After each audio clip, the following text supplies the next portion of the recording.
Early hockey pucks were made of wood. But for informal games, even objects like stones would suffice. Eventually, rubber became the puck material of choice.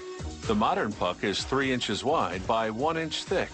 Pucks are usually frozen before games to reduce their bounce on the ice.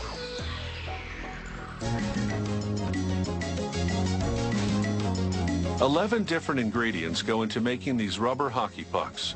The recipe begins with natural rubber. 2 types of oil make the rubber durable. Certain minerals act as curing agents and anti-aging agents. And a form of coal dust called carbon black serves as a filler. Workers feed the ingredients into a preliminary mixer. First, the slabs of natural rubber. Then antioxidants to lengthen the rubber's lifespan. Then one type of oil to help blend in the dry chemicals. Then another type to refine the rubber's rigidity level.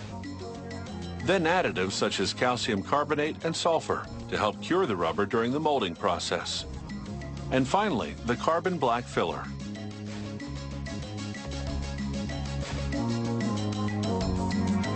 After 10 to 15 minutes of this preliminary blending, the mixture goes down a chute and onto a conveyor belt, which transports it to a machine called the mill mixer. It will perform the final mix.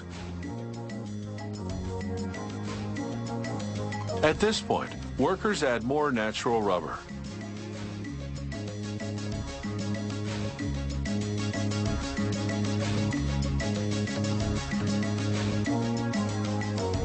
Then they add another harder rubber that will make the hockey pucks more resilient. The recipe is formulated to produce a very hard rubber, one that can stand up to the rigors of repeated blows from a hockey stick. It's critical that the ingredients blend evenly. That's why workers continually cut the rubber while it's mixing.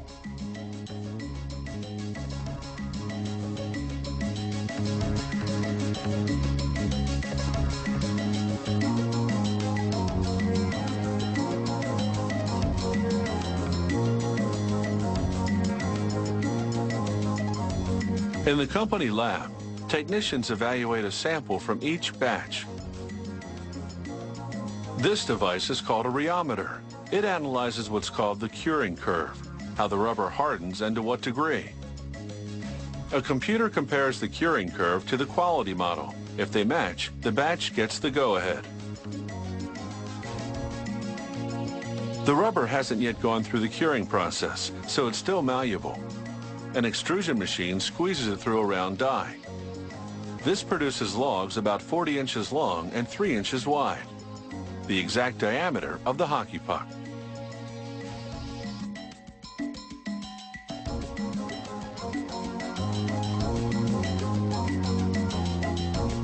The next machine slices each log like a loaf of bread into 39 pieces.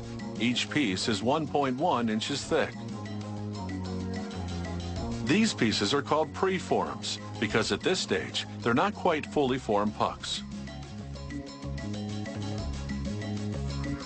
Workers put them into compression molds that look like giant muffin pans. Each mold cavity is the exact size of the finished hockey puck.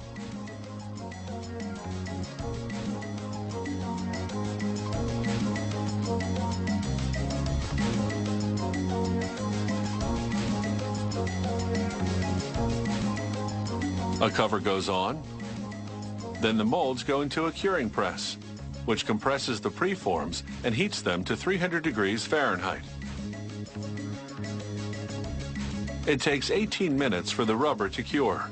The preforms come out as hockey pucks, rock hard and 1/8 of an inch thinner than before. They cool for 24 hours. During the compression phase, excess rubber oozed out and stuck to the pucks, so workers run each and every puck manually through a trimming machine.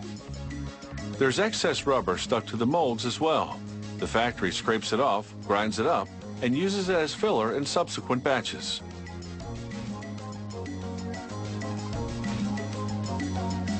The mold embedded a dimple pattern on the puck's edge. This texture creates friction between the puck and hockey stick.